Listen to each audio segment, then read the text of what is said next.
facing my vegan reality. What the hell does that mean?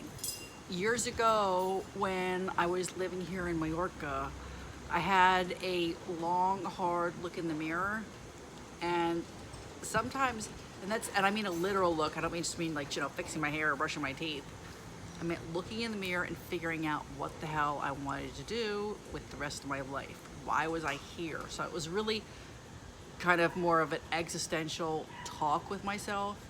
And right now in these trying times, I think a lot of people are doing that. They're doing a lot of soul searching, really getting back to what's important.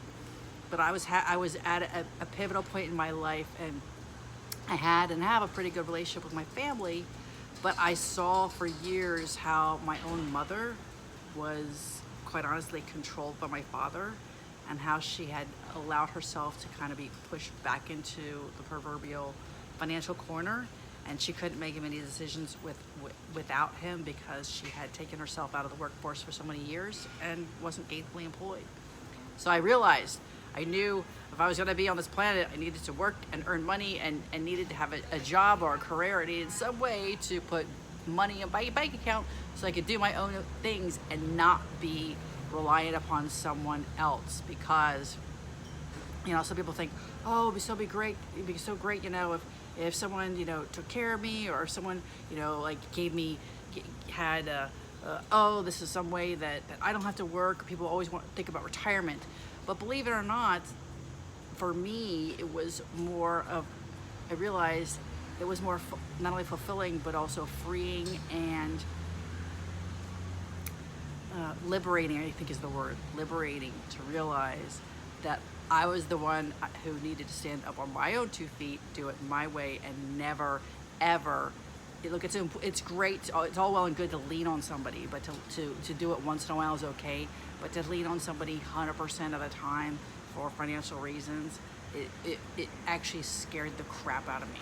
It absolutely freaked me out, devastated me, frightened me, and so it made me want to found this school to begin vegan gastronomy. Actually, it was called, of course, a different thing at the time. We call it Sabor, but I wanted to make this something where I could get my arms around it and make this something that was a money-making entity. It was something that was fulfilling. It provided me a purpose and wanted to make me get out of bed in the morning. So along those lines, if any of you, or if you're kind of languishing and wondering what you want to do with your life and what you want to be, maybe you want to open up, I don't know, a vegan business. Maybe you want to do some catering. Maybe you want to do some teaching in your own area.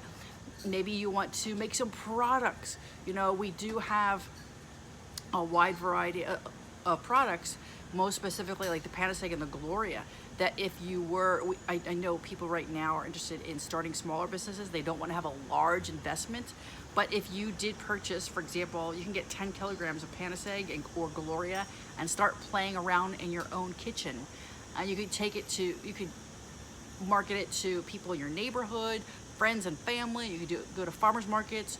You could also, actually I just saw a fantastic post the other day. One of my friends posted on Facebook about how a young man in Philadelphia he realized that didn't like any of the vegan ice cream that existed in his market, and he went out and bought his own ice cream maker, and he started experimenting, and he experimented for like 3 or 6 months, and now he has some favorites, and his number one seller I know is cookies and cream, although it's all vegan. And he got rid of the soy milk, got rid of the almond milk, and now he's using a coconut milk base.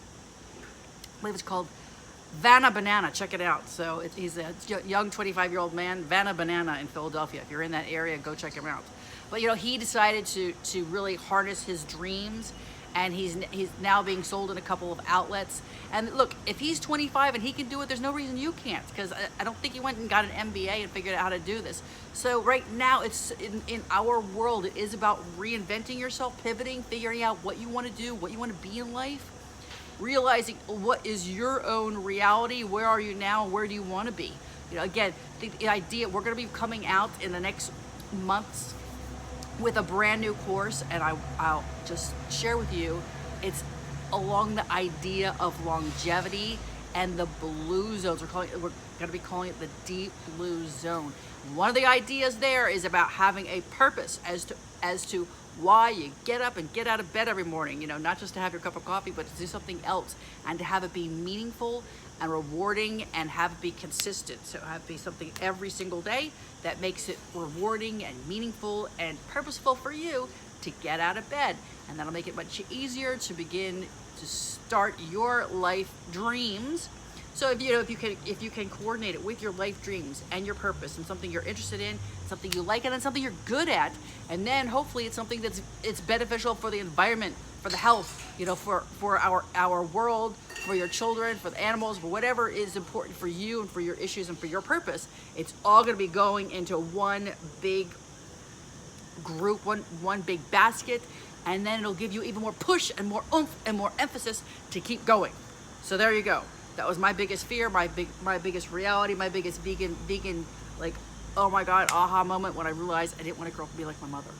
That's right. I love her, but I didn't want to be her. So that was my looking in the mirror, and I went, oh shit.